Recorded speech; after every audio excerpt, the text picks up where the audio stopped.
Hi guys, तो आज हम पढ़ेंगे charge distribution on conducting plates. ठीक है। होपफुली आप सारे लेक्चर्स देख रहे होगे और फॉलो कर रहे होगे, नोट्स बना रहे होगे। दो लेक्चर्स मैंने डाल दिया है लाइक कंडक्टर्स पे, और काफ़ी डिटेल में हमने सब कुछ देखा था विथ एग्जांपल्स। तो आप अगर नहीं देखे हो कंडक्टर चैप्टर तो मेरे चैनल पे जाइए और कंडक्टर पार्ट 1 और पार्ट 2 देखिए। सब कुछ प्रॉपरली समझ में आ जाएगा, फिर इस लेक्चर को देखने में और भी ज़्यादा कनेक्ट फील होगा। ठीक है। तो कंडक्टिंग प्लेट्स पे चार्ज डिस्ट्रीब्यूशन आज हम देखेंगे विथ सेवरल क्वेश्चंस। तो आप देखते रहिए वीडियो को। तो यहाँ पे आपके सामने 3 कंडक्टिंग प्लेट मैं बना रहा हूँ। कंडक्टिंग प्लेट में आप जानते ही हो उसकी क्या प्रॉपर्टी होती है। उसके बॉडी में जो है इलेक्ट्रिक फील्ड की वैल्यू 0 होगी, नेट इलेक्ट्रिक फील्ड की। ठीक है। उसका कारण क्या है? क्योंकि पोलराइजेशन मैक्सिमम लेवल का होता है मेटल्स में, ठीक है, कंडक्टर्स में, क्योंकि they contain lot number of free electrons. ठीक है। तो इसी प्रॉपर्टी का हम यूज़ करेंगे चार्ज डिस्ट्रीब्यूशन को निकालने में। तो यहाँ पे आपके सामने 3 कंडक्टिंग प्लेट्स ले लिया जिसका थिकनेस डी मान लिया। So they are like similar plates. ठीक है। सबसे लेफ्ट मोस्ट पे Q1 दे दिया, बीच वाले पे Q2 चार्ज दे दिया और राइट मोस्ट पे Q3 चार्ज दे दिया। ठीक है। अब हम चार्ज डिस्ट्रीब्यूशन मानते हैं, लेकिन उससे पहले कुछ लॉजिकल कनेक्शन करेंगे। देखिए यहाँ पे ब्लू कलर से मैंने एक गॉसियन सरफेस ले लिया है। ठीक है। तो गॉसियन सरफेस के 2 एंड्स जो हैं मेटल बॉडी से गुज़र रहे हैं, और जो अपर और लोअर सरफेस है वो मैं बोलता हूँ कि इलेक्ट्रिक फील्ड जो दोनों प्लेट्स के बीच में है उसके परपेंडिकुलर होगा। अब इलेक्ट्रिक फील्ड का पैटर्न क्या होगा दोनों प्लेट के बीच में? तो लेफ्ट मोस्ट प्लेट से निकलेगा परपेंडिकुलरली, और जो बीच वाला प्लेट में है उसमें जाएगा। फिर सेम पैटर्न कंटिन्यू करेगा। ठीक है। बीच वाले प्लेट और राइट मोस्ट प्लेट के बीच में। ठीक है। अब किससे निकलेगा, किस में अंदर जाएगा, वो चार्ज पे डिपेंड करता है। बट एक चीज़ कॉमन रहेगी कि प्लेट के परपेंडिकुलर होगा इलेक्ट्रिक फील्ड। क्या? प्लेट के परपेंडिकुलर होगा इलेक्ट्रिक फील्ड। पर क्यों होगा परपेंडिकुलर, ये अभी हम देखेंगे। तो देखो गॉसियन सरफेस जो है ना मेटेलिक बॉडी से गुजर रहा है, और मेटेलिक बॉडी में इलेक्ट्रिक फील्ड तो ज़ीरो होता है। ठीक है। मेटेलिक बॉडी में इलेक्ट्रिक फील्ड ज़ीरो होता है। ठीक है। तो ए बी जो पोर्शन है गॉसियन सरफेस का और सी डी पोर्शन है, वो उससे जो फ्लक्स है उसका कंट्रीब्यूशन ज़ीरो हो जाएगा, क्योंकि इलेक्ट्रिक फील्ड ही ज़ीरो है। तो एग्जैक्टली यही चीज़ मैं यहाँ पे लिख रहा हूँ। Face A B of Gaussian surface passes through the metal body, here electric field will be zero. Similarly C D. समझ आ रहा है कि नहीं? तो ए बी और सी डी से तो कोई कंट्रीब्यूशन नहीं है। तो क्या बी सी और ए डी में कंट्रीब्यूशन होगा? बी सी और ए डी में तो मैं बोलता हूँ उनसे भी ज़ीरो होगा, क्योंकि जो एरिया नॉर्मल और इलेक्ट्रिक फील्ड के बीच में एंगल होगा उनके बीच में 90 डिग्री का एंगल हो जाएगा।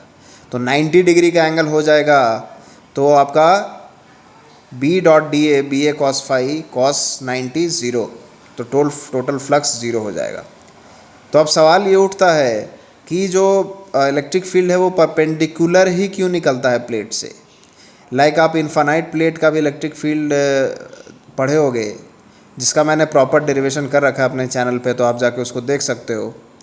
ठीक है। अगर आपने नहीं देखा है तो आपने देखा होगा कि जो प्लेट से इलेक्ट्रिक फील्ड है प्लेट के सरफेस से परपेंडिकुलर निकलता है। ठीक है। टैंजेंट में नहीं निकलता है या किसी एंगल बना के नहीं निकलता है। ऐसा क्यों? तो मैं बोलता हूँ ये conservative nature of electric field के कारण है। क्या है? Conservative nature of electric field.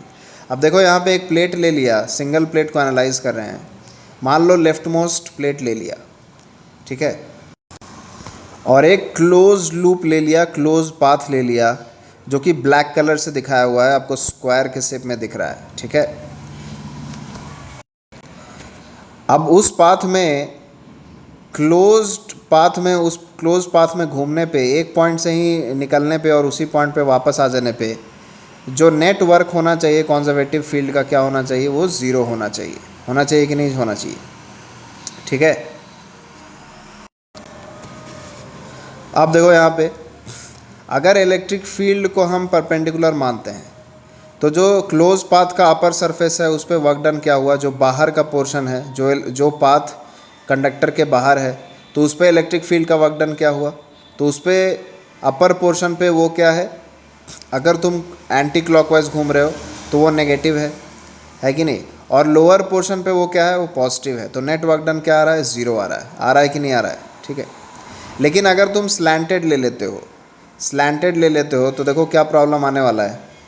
Slanted ले लोगे तो अब ये आप तुम्हारे सामने फिगर है, अब यहाँ पे जो क्लोज पाथ में है ना, इलेक्ट्रिक फील्ड का वर्क डन तो सी डी ए बी और ए डी पार्ट में ज़ीरो होगा, क्योंकि वो कंडक्टर बॉडी के अंदर लाई कर रहा है, ठीक है, और वहाँ पे इलेक्ट्रिक फील्ड ज़ीरो होती है, तो वहाँ पे तो वर्क डन का चांस ही नहीं है, क्योंकि फोर्स ही ज़ीरो है, इलेक्ट्रिक फोर्स।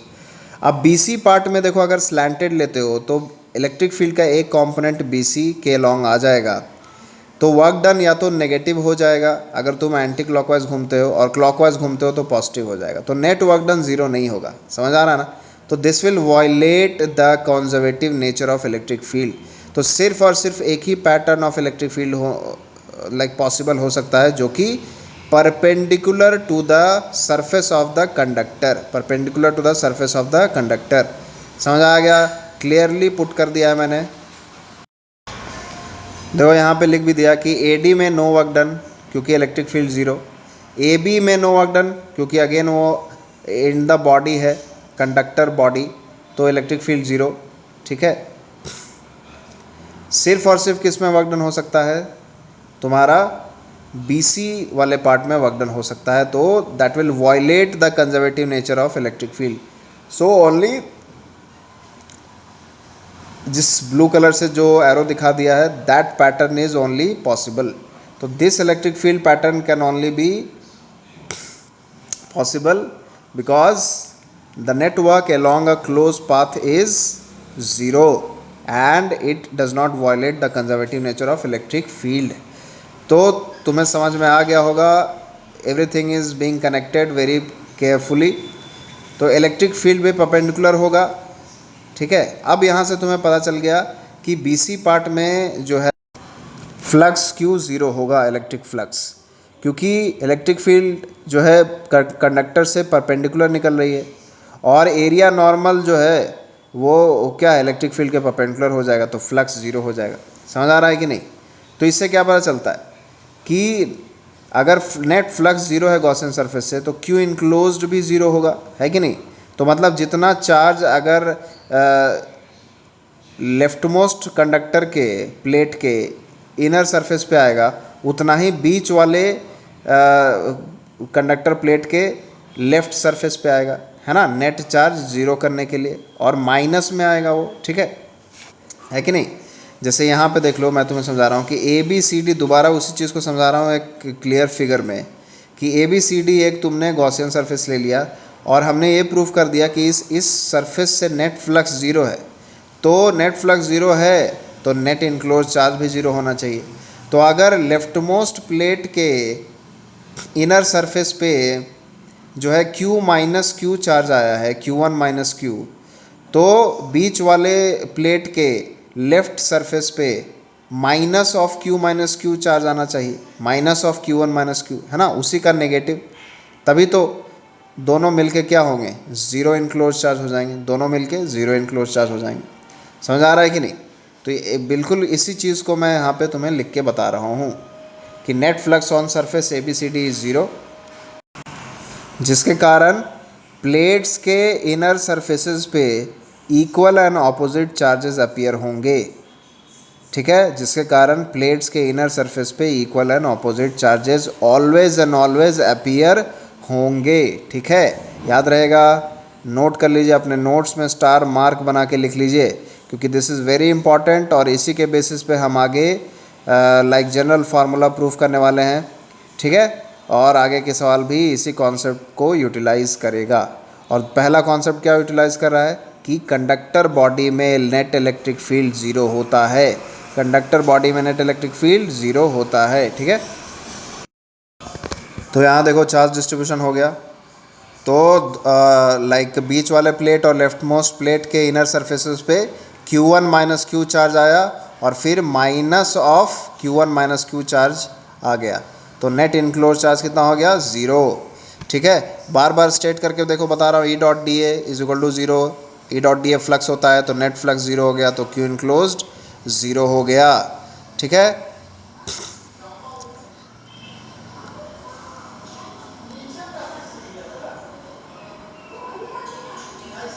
अब देखो डिस्ट्रीब्यूशन आगे कर देते हैं। तो अगर बीच वाले के लेफ्ट पार्ट में minus of Q1 minus Q आया और उस पर चार्ज Q2 था, तो कंजर्वेशन ऑफ चार्ज लगा दो, तो बीच वाले के राइट सरफेस पे क्या आ जाएगा? Q2 plus of Q1 minus q आ जाएगा। और फिर एग्जैक्टली सेम फ्लक्स वाले रीजनिंग से लाइक ऑपोजिट फेस पे उसका नेगेटिव चार्ज आएगा।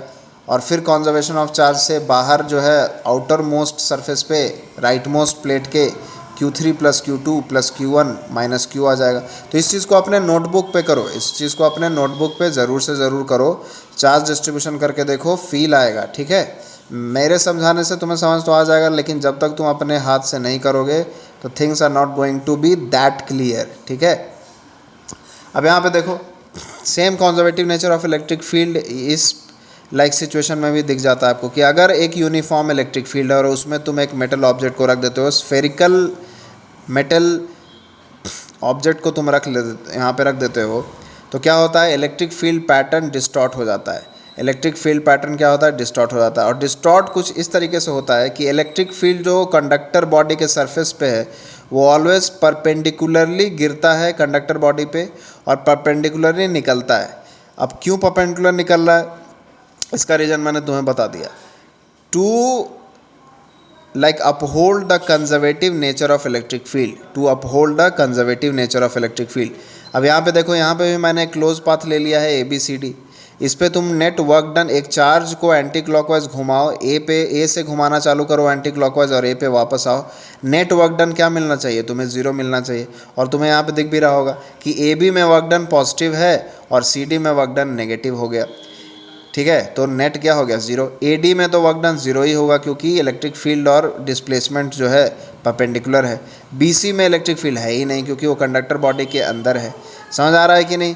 तो इस तरीके से जब जहाँ पे भी कंडक्टिंग सरफेस है, इलेक्ट्रिक फील्ड हमेशा और हमेशा उससे परपेंडिकुलर ही निकलेगा। ठीक है, उससे परपेंडिकुलर ही निकलेगा कंडक्टर सरफेस से। अभी कुछ देरी पहले भी देख लिया प्लेट्स में भी और यहाँ पे भी देख लिया।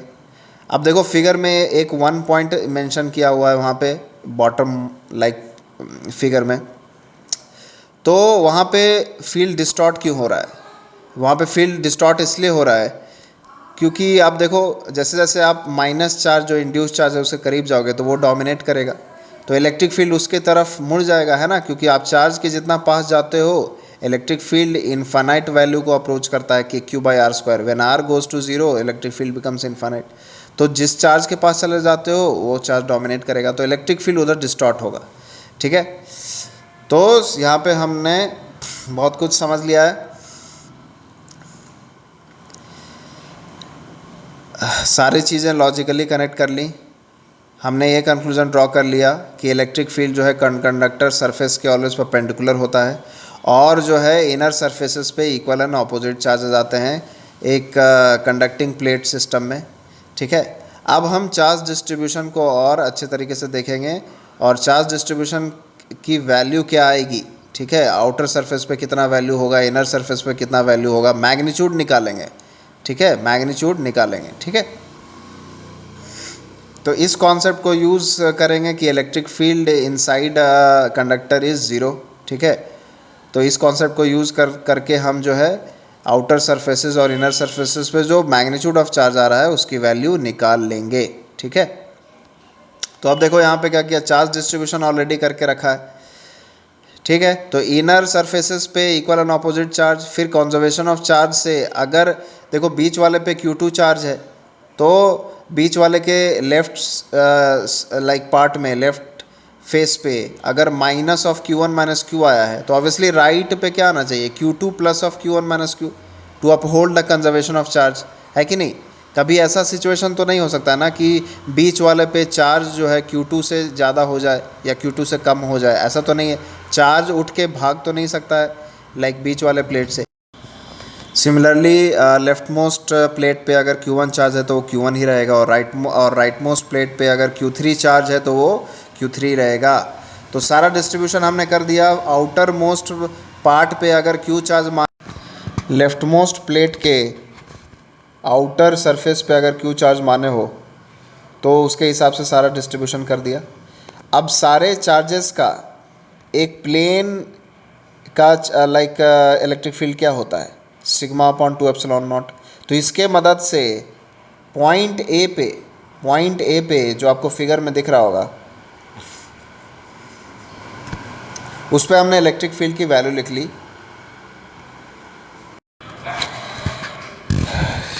सारे electric field according to the direction लिखा हमने।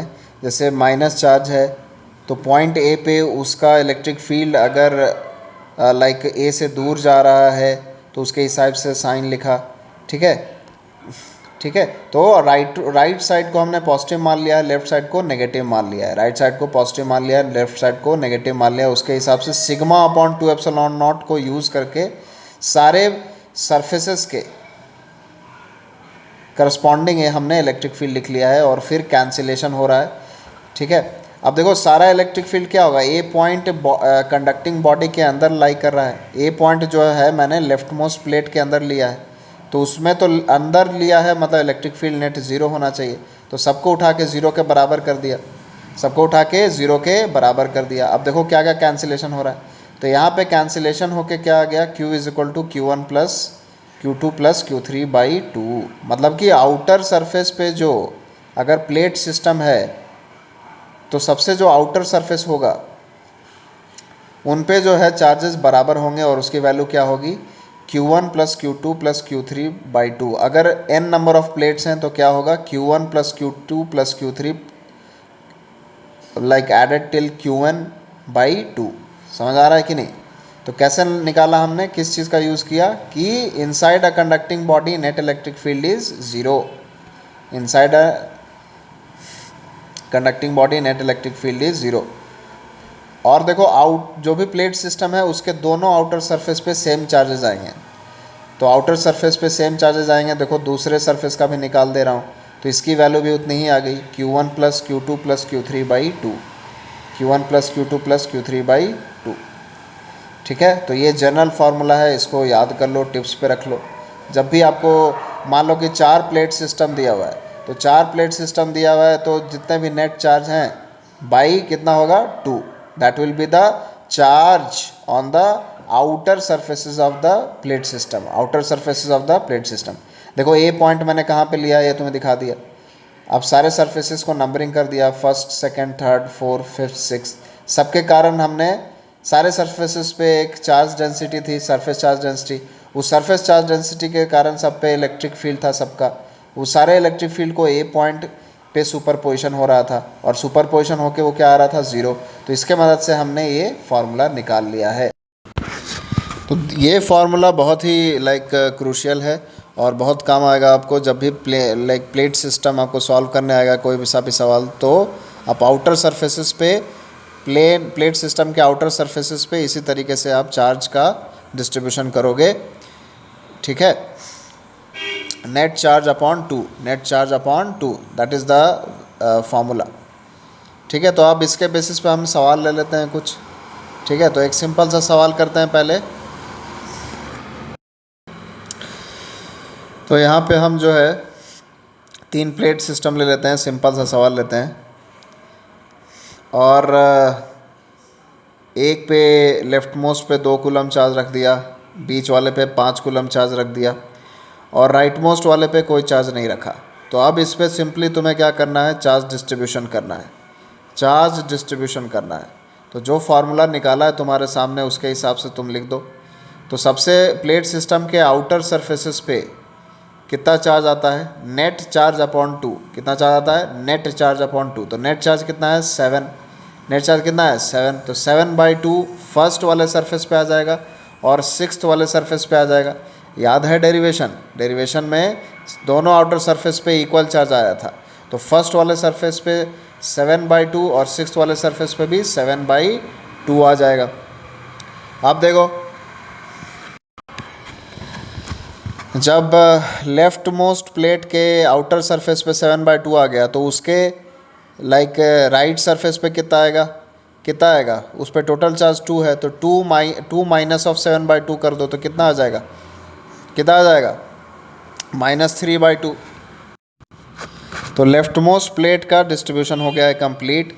इनर सरफेस पे उसके आ जाएगा -3/2 और बाहर वाले सरफेस पे कितना आ जाएगा, 7/2। 7/2 कैसे निकाला, नेट अपॉन 2 करके, जो फार्मूला भी डिराइव किया।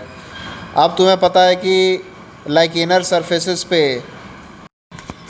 इक्वल एंड ऑपोजिट चार्जेस आते हैं, तो अगर सेकेंड सरफेस पे -3/2 आया है तो थर्ड सरफेस पे 3/2 आएगा, वो गॉसियन वाला लॉजिक। ठीक है, नेट इनक्लोज चार्ज ज़ीरो होना चाहिए, क्योंकि नेट फ्लक्स क्या है, उस गॉसियन सरफेस जो लिया था हमने ब्लू कलर से, याद आ रहा है क्या था वो, नेट फ्लक्स ज़ीरो था, तो नेट चार्ज इनक्लोज ज़ीरो आने के कारण जो है इनर सरफेसेस पे इक्वल एंड अपोजिट चार्जेस आ रहे थे। तो अगर 5 कूलम के लेफ़्ट वाले सरफेस पे 3/2 आ गया, तो राइट वाले पे तो निकाल ही लोगे, कितना आएगा, 5 - 3/2 है कि नहीं, तो 5 - 3/2 कितना हो जाता है, 7/2 आ जाएगा। तो 7/2 बीच वाले के राइट वाले पे आ गया, तो बिल्कुल उसका opposite, equal and opposite right most वाले के इनर सरफेस पे आ जाएगा -7/2, और -7/2 आ गया तो राइट मोस्ट पार्ट पे तो कोई चार्ज ही नहीं था, तो नेट न्यूट्रलिटी मेंटेन करने के लिए -7/2, तो आउटर सरफेस पे उसके 7/2 आ जाना चाहिए। तो इस तरीके से आपका चार्ज डिस्ट्रीब्यूशन हो जाता है कंप्लीट, कोई प्रॉब्लम नहीं होगा आपको। ठीक है, सारा लाइक कॉन्सेप्ट क्लियरली स्टेट कर दिया है। कहीं पर भी आपको कोई डाउट हो आप कमेंट करके पूछ लीजिए, या वीडियो को पॉज करके समझ लो। लाइक यही फ़ायदा है आपके पास वीडियो लेक्चर होने का, आप कितनी बार भी रिपीट करके उसको देख सकते हैं और अपना दिमाग लगा के उसको सब कुछ समझ सकते हैं। ठीक है, तो हम अब इसके बाद, इस सवाल के बाद और भी सवाल करेंगे। ठीक है, तो जो जो भी कॉन्सेप्ट इसमें यूज़ हुआ है मैं अभी लाइक यहाँ पे लिख दूँगा, और सारे चार्जेस का सम उस प्लेट के करस्पॉन्डिंग चार्ज के बराबर आना चाहिए, ये भी मैं आपको करके दिखा रहा हूँ यहाँ पे। ठीक है, तो कॉन्जर्वेशन ऑफ चार्ज लग रहा है। ठीक है, फिर गॉसियन सरफेस को यूज़ करके हमने लाइक ऑपोजिट सरफेसेस पे इक्वल एंड ऑपोजिट चार्ज आते हैं, ये प्रूफ किया इनर सरफेसेस पे। ठीक है, फिर टोटल चार्ज अपॉन 2 चार्ज आता है प्लेट सिस्टम के आउटर सरफेसेस पे। ठीक है, ये प्रूफ कर लिया। तो ये सारी चीज़ें अभी लिखेंगे, फिर इसके बाद जो है आप नोट्स बना लीजिए, फिर इसके बाद हम 2 सवाल करेंगे अच्छे से, और फिर ये लाइक सेशन कंक्लूड होगा। तो अपने फ्रेंड्स के साथ शेयर करते रहिए, बहुत ही डिटेल में सारा लेक्चर लाइक बनाया जा रहा है यहाँ पे, तो आपका रैंक बूस्ट होगा।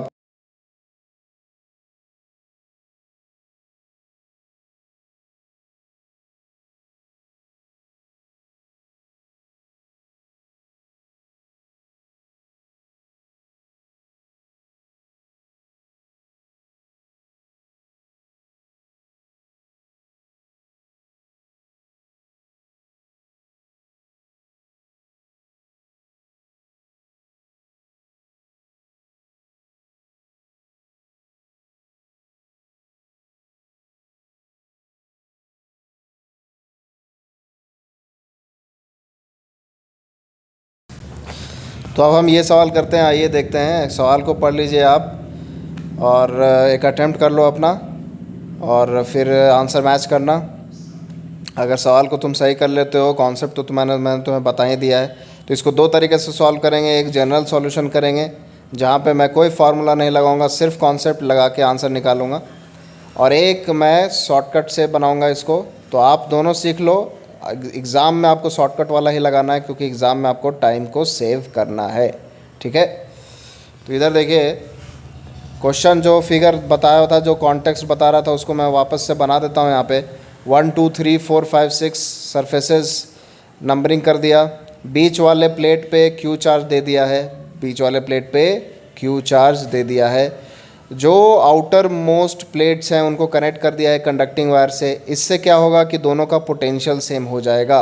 ठीक है, दोनों का पोटेंशियल सेम हो जाएगा। ऐसा कैसे कंक्लूड कर लिया? क्योंकि किसी भी ऑब्जेक्ट को, कंडक्टर्स को अगर आप वायर से कनेक्ट करते हो तो उसमें चार्ज का फ्लो तभी बंद होता है जब दोनों का पोटेंशियल सेम हो जाता है। आपको पता है कि लाइक पोटेंशियल के डिफरेंस के कारण ही चार्ज का फ्लो होता है। ठीक है, समझ आ रहा है कि नहीं? तो इस चीज़ के चर्चा तो हम ज़्यादा डिटेल में करंट इलेक्ट्रिसिटी चैप्टर में करेंगे, लेकिन यहाँ पे आप समझ लीजिए इसको कि अगर किसी कंडक्टिंग लाइक ऑब्जेक्ट्स को वायर से कनेक्ट कर दिया जाता है, कंडक्टिंग वायर से, तो दोनों का पोटेंशियल सेम हो जाता है। ठीक है, तो इस तरीके से यहाँ पे वी पोटेंशियल दे दिया, बीच वाले का पोटेंशियल एक्स डिफाइन कर दिया। जो बीच वाला प्लेट है उसके और लेफ्ट मोस्ट प्लेट के बीच में डिस्टेंस ए है, और बीच वाले प्लेट और राइट मोस्ट प्लेट के बीच में डिस्टेंस बी है। ठीक है, देखो चार्ज डिस्ट्रीब्यूशन जनरल कर लेते हैं। अब देखो जो लाइक लेफ्ट मोस्ट प्लेट है और राइट मोस्ट प्लेट है, उनके चार्जेस आपस में मिक्स हो गए होंगे क्योंकि उनको एक वायर से कनेक्ट कर दिया गया है। तो चार्जेस फ्लो हो गए होंगे और पोटेंशियल इक्वल हो गया होगा, फिर फ्लो रुक गया होगा। ठीक है, यही हुआ होगा ना। तो चार्ज का डिस्ट्रीब्यूशन कर दिया मैंने। आउटर मोस्ट सरफेस पे क्यू मान लिया, लेफ्ट मोस्ट प्लेट के आउटर सरफेस पे क्यू मान लिया, इनर सरफेस पे Q1 मान लिया, माइनस Q1 मान लिया। सारा चार्ज डिस्ट्रीब्यूशन आप ध्यान से देख लीजिए। बीच वाले प्लेट का जो डिस्ट्रीब्यूशन लिखा है वो with the help of conservation of charge लिखा है। लेफ़्ट सरफेस पे माइनस Q1 है तो कॉन्जर्वेशन ऑफ चार्ज के कारण राइट सरफेस पे कितना आ जाएगा, Q प्लस Q1 आ जाएगा। ठीक है, बीच वाले प्लेट की बात कर रहा हूँ। ठीक है, तो ये जनरल सॉल्यूशन है। देखो इसमें मैंने कोई यूज़ नहीं किया कि आउटर मोस्ट सरफेस पे प्लेट सिस्टम के Q टोटल बाई 2 आता है, तो इस चीज़ का यूज़ नहीं कर रहा हूँ। सिंपल से आपको बना के दिखा रहा हूँ, और ऐसा इसलिए कर रहा हूँ ताकि आप फार्मूला अगर भूल जाओ तब भी आपका सॉल्यूशन आ सके। ठीक है, तो आप देखो यहाँ पे सिंस लाइक लेफ्ट मोस्ट और राइट मोस्ट प्लेट का जो पोटेंशियल है वो सेम है, तो पोटेंशियल डिफरेंस भी सेम रहेगा। ठीक है, तो पोटेंशियल डिफरेंस लिख देते हैं बीच वाले प्लेट का और लेफ्ट मोस्ट प्लेट का, और बीच वाले प्लेट का विथ राइट मोस्ट प्लेट का जो पोटेंशियल डिफरेंस होगा वो बराबर होगा। तो पोटेंशियल डिफरेंस कैसे लिखोगे? तुम्हें पता है ER is equal to minus D V upon D R, तो ER dot D R is equal to minus of D V, है कि नहीं? या ER dot D R is equal to क्या होगा, V initial minus V final, है कि नहीं? तो electric field integrated in terms of length gives you the potential difference. तो वही देखो लिख दिया मैंने। इलेक्ट्रिक फील्ड क्या लिखा, sigma upon epsilon naught into distance A is equal to sigma upon epsilon naught into distance B। अब sigma charge density पे डिपेंड करेगा कि इनर सरफेसेस पे कितना चार्ज है, तो सरफेस चार्ज डेंसिटी के हिसाब से इलेक्ट्रिक फील्ड लिखा, फिर उसका डिस्टेंस से मल्टीप्लाई करके पोटेंशियल डिफरेंस निकाल लिया और इक्वेट कर दिया, तो Q1 की वैल्यू आ गई QB by A minus B। ठीक है, अब तुम्हें ये भी दिख रहा होगा यहाँ पे कि जो लेफ्ट मोस्ट प्लेट है और राइट मोस्ट प्लेट है उसका जो सम ऑफ चार्ज है टोटल वो कितना होना चाहिए, 0 ही होना चाहिए, क्योंकि दोनों प्लेट पे इनिशियली 0 चार्ज थे। तो जो सारे चार्जेस को जोड़ के 0 कर दिया, यहाँ से भी एक आपके पास वैल्यू आ जाएगी। तो यहाँ से कितनी वैल्यू आ गई आप देखिए, Q1 तो कटते दिख रहा है मुझे, तो charge on the outer plates were 0। ठीक है, तो जो बोल रहा हूँ लिखते भी जा रहा हूँ।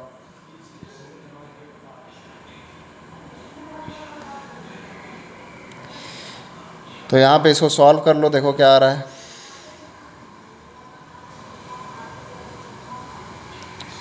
Q1 तो कैंसिल ही हो जाएगा, Q1 कैंसिल हो जाएगा, तो यहाँ से क्या हो जाएगा, Q3 की वैल्यू आ गई आपकी, कितनी आ गई, Q3 is equal to capital Q minus of Q, capital Q minus of Q। ठीक है,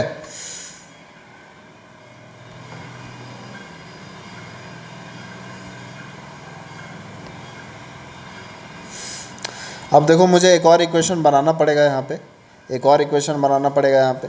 तो एक और इक्वेशन कैसे बनाऊंगा, सिंस ये जनरल सॉल्यूशन है तो मुझे सारे बेसिक कॉन्सेप्ट्स को यूज़ करना है।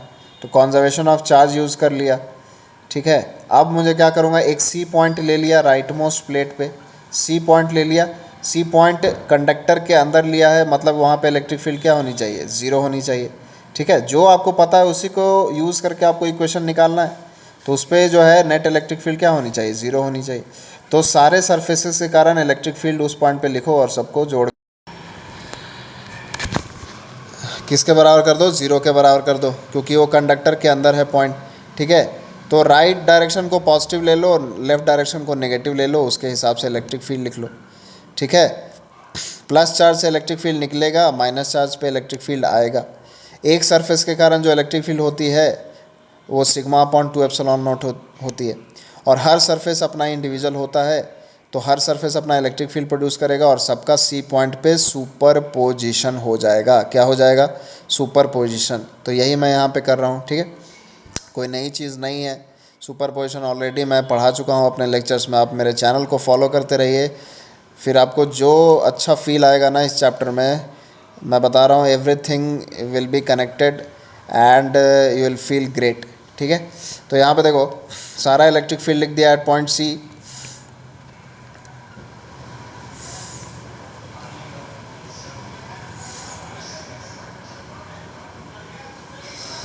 तो सारा इलेक्ट्रिक फील्ड लिख दूंगा मैं यूजिंग माय डायरेक्शन कन्वेंशन, कि आगे वाले राइट साइड को पॉजिटिव ले लिया, लेफ़्ट साइड को नेगेटिव ले लिया, ठीक है। तो यहाँ से अगर सबको जोड़ूंगा और ज़ीरो के बराबर करूँगा तो मुझे एक और इक्वेशन मिल जाएगा। तो देखते हैं क्या मिलता है यहाँ पे। अपने नोटबुक पे ज़रूर करो, सारा कॉन्सेप्ट बता दिया है, बिना किए हुए आपको नहीं आने वाला है।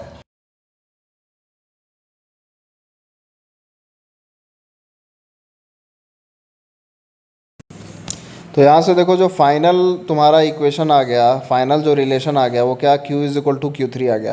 तो वह कितना अच्छा सिंप्लीफिकेशन हो गया, Q is equal to Q3, ठीक है। तो ये तो ऑलरेडी हमने शॉर्टकट में पढ़ ही लिया है कि प्लेट सिस्टम के आउटर सरफेसेस पे जो चार्जेस होते हैं वो इक्वल होते हैं। चार्जेस होते हैं वो क्या होते हैं, इक्वल होते हैं इन साइन एंड इन मैग्नीट्यूड।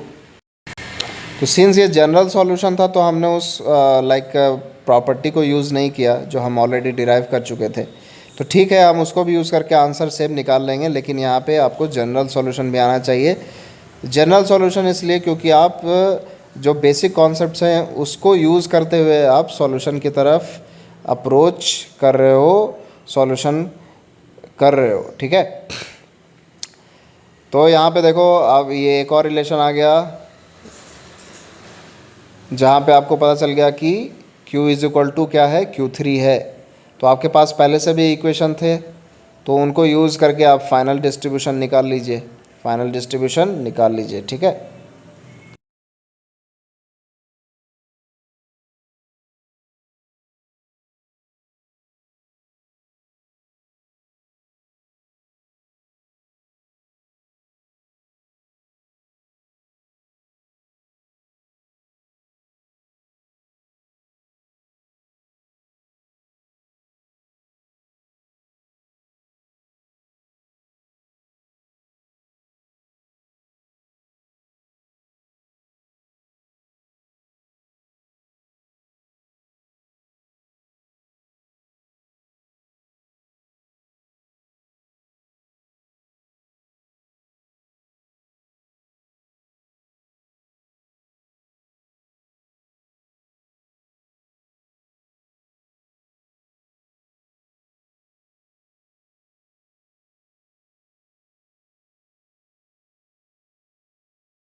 तो ये आपका फाइनल डिस्ट्रीब्यूशन आ गया है, ठीक है। तो फाइनल डिस्ट्रीब्यूशन आप अपने नोटबुक में कर लो और आंसर मैच कर लो। सारा इक्वेशन मैंने आपको बना के दे दिया है, एवरीथिंग एवरी कॉन्सेप्ट जो यूज़ किया उसको भी बता दिया, ठीक है। तो इस तरीके से आपका फाइनल डिस्ट्रीब्यूशन आ गया और ये प्रॉब्लम हो गया है सॉल्व, ठीक है।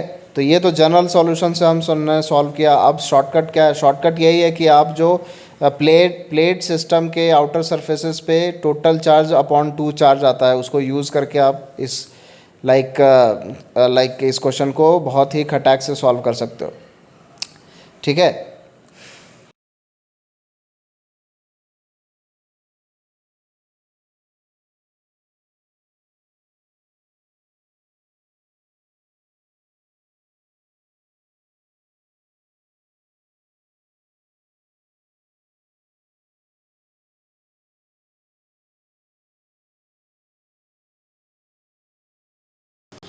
तो देखो चार्ज डिस्ट्रीब्यूशन कर दिया। चार्ज डिस्ट्रीब्यूशन तुम खुद से करो नोटबुक में और मेरे मेरे चार्ज डिस्ट्रीब्यूशन से मैच करो, ठीक है। अब सारे इक्वेशंस लिख देंगे। देखो प्लेट सिस्टम के आउटर सरफेसेस पे देखो सेम चार्ज ले लिया मैंने, तो वो क्या क्या वैल्यू ले ली? क्यू ले ली, ठीक है। फिर से पोटेंशियल डिफरेंस को इक्वेट कर दिया, क्योंकि जो लेफ्ट मोस्ट और राइट मोस्ट प्लेट है वो कंडक्टिंग वायर से कनेक्टेड है। तो यहाँ से हमें एक इक्वेशन मिल गया, Q1 A is equal to capital Q B plus Q1 into B, ठीक है। तो यहाँ से Q1 इज इक्वल टू क्या आ जाएगा? Q B by A minus B, ठीक है। तो Q1 की वैल्यू आ गई। अब हम दूसरा क्या यूज़ करेंगे? दूसरा इक्वेशन क्या यूज़ करेंगे कि लेफ्ट मोस्ट और राइट मोस्ट प्लेट का जो नेट चार्ज की वैल्यू है वो कितनी होगी? ज़ीरो हो जाएगी। नेट चार्ज की वैल्यू कितनी हो जाएगी? ज़ीरो, क्योंकि उस पर इनिशियल चार्ज क्या था? दोनों पे ज़ीरो था। तो सबको जोड़ के हम ज़ीरो कर देंगे।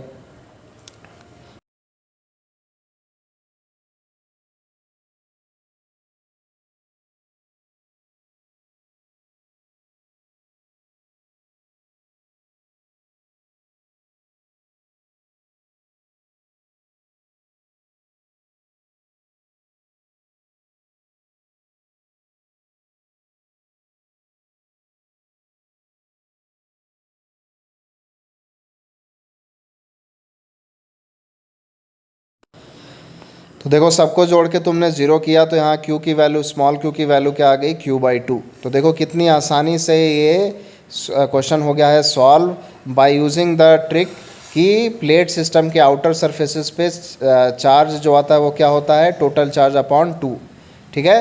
तो ये क्वेश्चन हो गया है सॉल्व। डिस्ट्रीब्यूशन चार्ज का जो है आपके सामने आ गया है, ठीक है।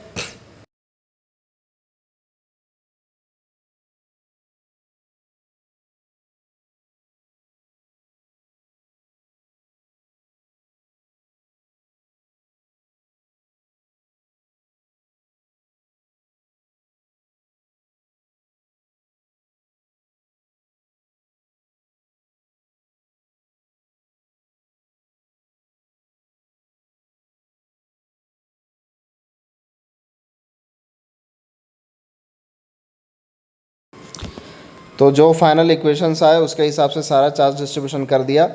एक बार जब आंसर निकल जाए तो उसको कंजर्वेशन ऑफ चार्ज से मैच करके भी देख लो कि एक प्लेट पे अगर क्यू चार्ज टोटल है तो फाइनल भी जो लेफ़्ट सरफेस और राइट सरफेस का चार्ज जोड़ के क्यू ही आना चाहिए, ठीक है। तो कंजर्वेशन ऑफ चार्ज वायलेट नहीं होना चाहिए। तो अपने आंसर को हमेशा आप प्रैक्टिकली मैच करके देख लिया कीजिए। This is a good habit, ठीक है। तो अब आ जाओ नेक्स्ट सवाल की तरफ। तो ये this is the last question of this session. तो इस सेशन में हमने अच्छे कॉन्सेप्ट्स को रिवाइज़ किया, उसका यूज़ किया, और ये प्रॉब्लम भी बहुत अच्छा है तो इसको भी सॉल्व कर लो। अब इस प्रॉब्लम में क्या है कि जो बीच वाला प्लेट है और लेफ्ट मोस्ट प्लेट है उसमें एक डाइलेक्ट्रिक को इंट्रोड्यूस कर दिया है। तो इसमें घबराने की कोई बात नहीं है। डाइलेक्ट्रिक के कारण इलेक्ट्रिक फील्ड डाइलेक्ट्रिक के फैक्टर से जो है वो क्या हो जाता है? रिड्यूस हो जाता है। तो सिंपली इलेक्ट्रिक फील्ड बाई के हो जाएगा इलेक्ट्रिक फील्ड जब भी लिखोगे तो, और ज़्यादा कोई चेंज नहीं आने वाला है। बाकी सारा प्रॉब्लम सेम है, ठीक है। तुम्हें ट्रिक पता ही है कि प्लेट सिस्टम के आउटर सरफेसेस पे जो चार्ज होता है वो नेट चार्ज अपॉन 2 होता है। तो उसका यूज़ करके इसको बहुत ही जल्दी सॉल्व कर लेंगे, कोई भी लाइक हार्ड सवाल नहीं है ये। लाइक बच्चे डर जाते हैं इसको देख के कि डाइलेक्ट्रिक भी डाल दिया और कंडक्टिंग वायर भी डाल दिया, दो प्लेट्स को कनेक्ट भी कर दिया। ऐसा कुछ नहीं है। अगर आपके बेसिक कॉन्सेप्ट बहुत क्लियर हैं तो आप आराम से इस क्वेश्चन को सॉल्व कर सकते हो। ठीक है, तो आओ इसको सॉल्व करते हैं। सारे प्लेट्स पे चार्ज दिया हुआ है तो लेफ्ट मोस्ट जो प्लेट है उस पर 7Q मान लेते हैं, बीच वाले पे 3Q दिया हुआ है और राइट मोस्ट प्लेट पे 2Q दिया हुआ है। लेफ्ट मोस्ट और राइट मोस्ट को कनेक्ट कर दिया है, मतलब कि उन दोनों पे नेट चार्ज जो टोटल हो जाएगा वो कितना हो जाएगा, 9Q हो जाएगा। कितना हो जाएगा, 9Q।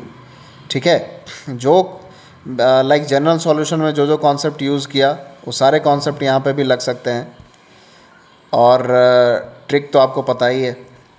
ठीक है, तो उसका यूज़ करो और फिर आंसर निकाल लो, एंड उसके बाद इस सेशन को ख़त्म करेंगे।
तो देखो, बाहर वाले सरफेसेस पे प्लेट सिस्टम के क्यू क्यू चार्ज मान लिया। ठीक है, अच्छा, बाहर वाले जो भी प्लेट्स हैं, लेफ्ट मोस्ट और राइट मोस्ट प्लेट, उनका पोटेंशियल सेम हो जाएगा। क्यों हो जाएगा बताने की ज़रूरत नहीं है, ऑलरेडी बता दिया है मैंने। और 7Q लेफ्ट मोस्ट पे है चार्ज, 3Q बीच वाले पे, 2Q राइट मोस्ट वाले पे। चार्ज डिस्ट्रीब्यूशन कर लो, लेफ्ट मोस्ट के राइट सरफेस पे Q1 मान लो, तो उतना ही इक्वल एंड ऑपोजिट बीच वाले के लेफ़्ट सरफेस पे आ जाएगा, है ना। इनर सरफेसेस पे इक्वल एंड ऑपोजिट चार्जेस आते हैं प्लेट्स के। ठीक है, उसी तरीके से सारा चार्ज डिस्ट्रीब्यूशन कर लिया, तो इसमें समझाने की कोई ज़्यादा ज़रूरत नहीं है। अब तुम्हें पता चल रहा होगा कि यहाँ पे पोटेंशियल जो है लेफ्ट मोस्ट और राइट मोस्ट प्लेट का सेम है, और बीच वाले का पोटेंशियल x मान लो, तो पोटेंशियल डिफरेंस सेम होगा। तो पोटेंशियल डिफरेंस को इक्वेट करने से एक इक्वेशन आ सकता है तुम्हारे पास। पोटेंशियल डिफरेंस कैसे इक्वेट करोगे, ऑलरेडी हम कर चुके हैं। E into D R, E into length, electric field into जो लेंथ करते हो तो पोटेंशियल डिफरेंस की वैल्यू आती है ना। ये कहाँ से आया, conservative nature of electric field से। E R is equal to minus D V upon D R, तो E R dot D R is equal to V initial minus V final. इसमें ज़्यादा इलेबोरेट करने की मुझे कोई आवश्यकता नहीं है, क्योंकि ऑलरेडी मैंने एक डेडिकेटेड लेक्चर बना चुका हूँ इस पर। ठीक है, तो आप जाके उसको देखिए, सारा कुछ समझिए, फिर वापस इस लेक्चर पे आइए, सारा कुछ कनेक्ट होगा, मज़ा आएगा। कनेक्ट नहीं होगा तो बोरियत जैसा फील होगा। ठीक है, तो यहाँ पे देखो, पोटेंशियल डिफरेंस को इक्वेट कर दिया। तो पोटेंशियल डिफरेंस को इक्वेट करने से पहले इलेक्ट्रिक फील्ड लिख लिया। इलेक्ट्रिक फील्ड किस फॉर्म में रहेगा, सिग्मा अपॉन एप्सिलॉन नॉट। किस फॉर्म में, सिग्मा अपॉन एप्सिलॉन नॉट। दो प्लेट्स के बीच में electric field sigma upon epsilon not होता है। इस पर भी मैंने एक लेक्चर बना के रखा है। ठीक है, तो अगर आपने मेरे लेक्चर्स को प्रॉपरली फॉलो किया है तो आपको कोई प्रॉब्लम नहीं आने वाली है, लाइक पूरे इलेक्ट्रोस्टैट्स के चैप्टर में। आगे भी जो भी चैप्टर आने वाले हैं, कैपेसिटर और करंट इलेक्ट्रिसिटी, बहुत ही डिटेल में बताया जाएगा। तो फॉलो करते रहो और शेयर करो और दोस्तों को बताओ। तो इस तरीके से यहाँ से इक्वेशन आ गया।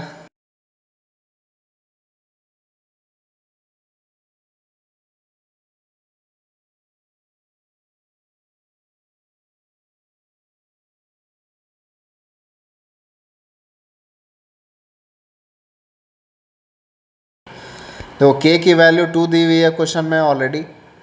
ठीक है, क्वेश्चन में ऑलरेडी देखो, देख लो क्वेश्चन को।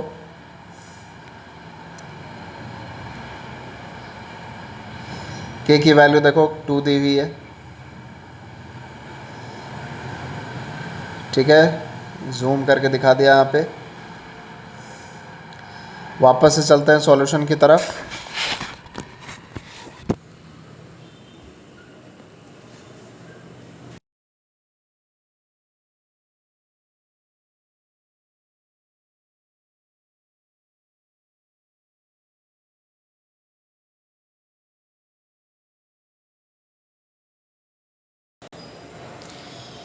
तो यहाँ आपसे क्या आ गया, Q1 इज इक्वल टू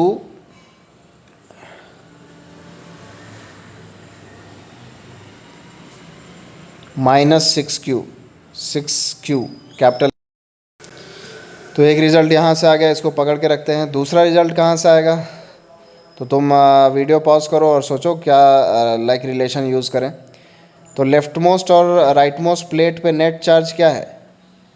देखो इससे पहले वाले सवाल में ज़ीरो चार्ज था, लेकिन इस सवाल में वो ज़ीरो नहीं है।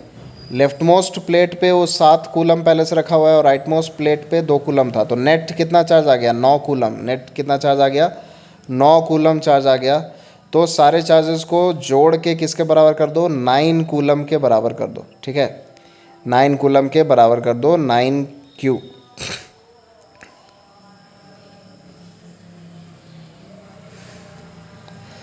ठीक है, तो 9Q आ जाएगा, क्योंकि टोटल चार्ज जो है 9Q दिया हुआ है क्वेश्चन में, ऑलरेडी ये इन्फॉर्मेशन दी हुई है।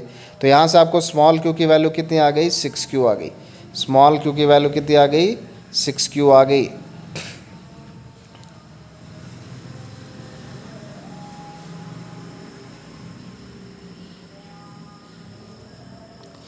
तो इस तरीके से आप फाइनल डिस्ट्रीब्यूशन आप लिख सकते हैं।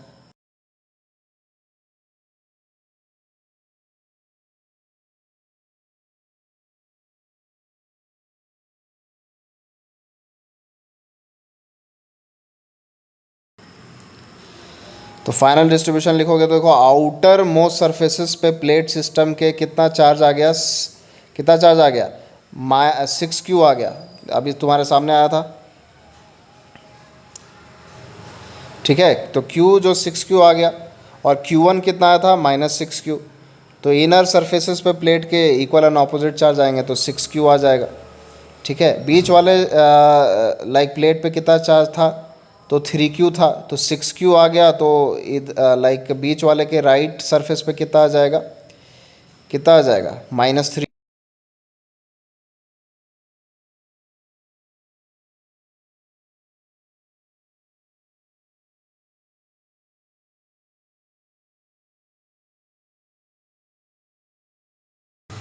तो बीच वाले प्लेट का डिस्ट्रीब्यूशन निकल के आ गया, 6Q लेफ्ट सरफेस पे और -3Q राइट सरफेस पे। ठीक है, आउटर मोस्ट सरफेसेस पे प्लेट सिस्टम के 6Q आ गया। ठीक है, तो इस तरीके से आपके सामने चार्ज डिस्ट्रीब्यूशन आ गया है। कॉन्जर्वेशन ऑफ चार्ज को वेरीफाई कर लो, आ जाएगा। तो वेरिफिकेशन की आदत हमेशा बना के रखो। आंसर कैसा आया है इस पे थोड़ा सोचना बहुत ज़रूरी है। तो इस तरीके से ये सेशन कंप्लीट होता है।